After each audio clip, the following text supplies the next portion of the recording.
Hey mama, have you ever found yourself in survival mode? With a 4-year-old and a 3-year-old and a 1-year-old, I have certainly found myself in survival mode more than once. So let's talk about it today. Welcome back to Shandy's Sacred Space, a place where overwhelmed mamas are reminded that motherhood isn't just hard, it's holy. Here we slow down, breathe, pray, and get to the root of what's going on so we can rise up stronger in the Lord. Let's trade chaos for clarity and discover the sacred strength available to us right here and right now. So, the first thing we must do is learn how to identify survival mode. Think of survival mode as the body and mind being stuck in fight, flight, or freeze. A mom in survival mode often notices physical signs such as constant fatigue, running on caffeine and sugar to get through the day, tight shoulders, shallow breathing, frequent headaches, and trouble falling asleep or staying asleep. Emotional signs look like this: always feeling on edge, snapping at your kids or spouse more often than you want, feeling overwhelmed that can turn into tears or even numbness, low patience or irritability at small things, and then mental and behavioral signs: forgetfulness or brain fog, living by crisis management, such as what's urgent right now, neglecting personal hygiene or nutrition, overconsumption of screens, scrolling, or TV just to escape, and saying things like, I just have to get through the day. I don't have time to even think about anything else.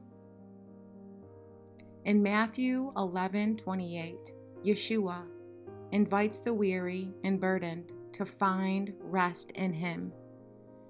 Survival mode could be seen as that heavy yoke. Sometimes survival mode can sneak up on us in a tricky way. I say that because last summer was one of the hardest seasons, probably of my life. I had a 3-year-old, a 2-year-old, and a baby, and my mind was definitely shutting down. Without going into the dark, ugly details of what was going on in my mind, what I will say is this: I felt so overwhelmed that my mind was going into escape mode. I desperately wanted to escape motherhood, and I at times wanted to escape my life because I didn't know what to do about it. So once I identified that I was in survival mode, that's when I reached out and started counseling. My counseling sessions helped me tremendously.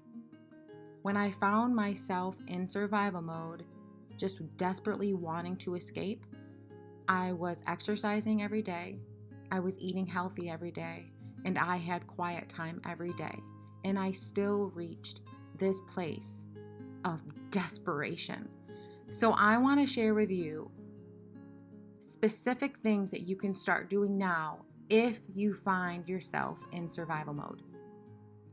Here are daily specific steps that help shift a mom out of survival mode and into more balance. Step number 1, reset with God first thing. Before you get on your phone and before you do the chores, pause for at least 2 minutes with God. You can pray something like, Lord, I give you this day. Help me walk in your strength. You may read or recite one verse. Keep a card on your nightstand or on your coffee stand or somewhere you'll see it, maybe on your fridge. An example would be Psalm 16:8. I have set the Lord always before me. Because He is my right hand, I shall not be shaken. Why does this work? It starts your nervous system grounded in truth instead of stress. This is one simple step you can take every single morning. Step number 2, use the 3x3 breathing rule. 3 times a day, pause for 3 deep breaths. Inhale 4, exhale 6.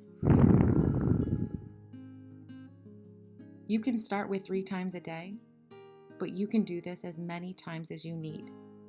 Pair it with a phrase, such as Psalm 46:10, "Be still and know that I am God." Why does this work? It signals your brain you are safe, it calms your fight and flight, and it restores patience. Step number 3, create a top 3 list. Write down only 3 priorities for the day. When we have small children, sometimes we just have to simplify what our day looks like.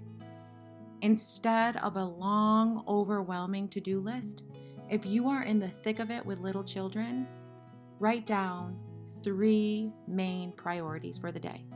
Example, fold 1 load of laundry, read to the kids, and make dinner. Simplify, simplify, simplify. Everything else can be an extra credit, an extra bonus. Why does this work? Survival mode thrives on feeling overwhelmed. Focusing narrows the load. Step number 4, nourish intentionally. Drink 1 glass of water before coffee. Eat protein at breakfast. Eggs, Greek yogurt, maybe even a low-sugar, high-protein smoothie. Step outside for 5 minutes of fresh air and sunlight every single day, no matter what. If you feel like these things are even overwhelming, you can just set an alarm in your phone. Take 5 minutes outside for some fresh air. Why does this work? Survival mode is worsened by blood sugar crashes and dehydration. If you are continually hydrating with water and decreasing your sugar and increasing your protein, your physical body is going to feel so much better. Step number 5, build a joy anchor. Choose 1 small thing daily that brings joy and reminds you of who you are beyond survival. Some examples: worship music, journaling for 5 minutes, a warm bath, or just calling or texting a friend. Write it into your daily plan so it's not forgotten, or set an alarm in your phone. Why does this work? Joy restores perspective and reminds your brain life is more than survival. Step number 6, practice micro rest. Schedule 2 mini rests in your day, even if it's just for 10 minutes. Put the baby in the crib or the pack and play. Let older kids have independent play. Set up a very simple activity like coloring or playing with clay, and sit with a cup of hot coffee or iced coffee, whatever your preference, or you can stretch. Use Matthew 11:28 as a breathe prayer. Why does this work? Short, intentional rests train your body that it doesn't have to be on guard 24/7. Mama, this one has been huge for me because with a 4-year-old and a 3-year-old and a 1-year-old, I got them napping at the same time as soon as I possibly could.